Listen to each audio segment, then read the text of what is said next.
Actually, nakakaano ko din kasi si Yeng was up next eh. Naka-standby na siya sa likod kasi siya po yung susunod na mag-perform after me eh. Tapos, narinig ko siya sa bigyan ng tubig si Julie, bigyan ng tubig si Julie.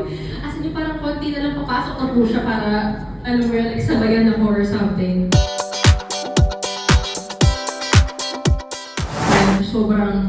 I was super sick. Alam naman po ng mga tao yan eh na talagang sa akin din po talaga ako. Tsaka like that time, sobrang sakto din po talaga na sobrang grabe yung ubo ko, yung sipon ko, ang kate-kate na lalamunan ko. And then like, and yet I was there, sabi ko, shucks, oh my God, paano ko, gusto ko na lang siyang maitawid.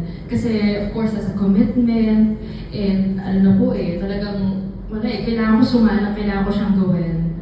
And talaga pong sabi ko, sige, tutuloy ko pa rin. Tutuloy ko pa rin to. Kahit anong mangyari, tutuloy ko pa rin to. So yun, we all have bad days. Kasi hindi naman kami perfecto, hindi naman din parang as a singer, parang hindi, may mga times na hindi okay yung boses, kasi may sakit, hindi naman po talaga maiwasan yan. Pero, syempre, it's really a matter of commitment po talaga. And syempre, nandun na ako, ayoko din mapahinga dun sa mga tao na nag-expect din po sa akin. So it's really important to show up. Actually, nakakaano ko din kasi si Yeng was up next eh. Naka-standby na siya sa likod kasi siya po yung susunod na mag-perform after me eh. Tapos, narinig ko siya sa bigyan ng tubig si Julie, bigyan ng tubig si Julie.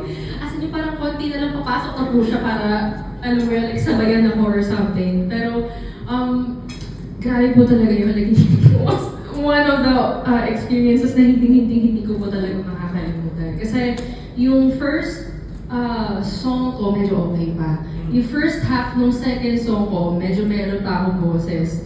Doon sa second half ko, hanggang sa last song ko, wala na talaga at all. As in, parang, shucks, like, hindi ko alam kung saan punta yung boses ko. Pero, yeah, it happens. Pero okay lang din naman.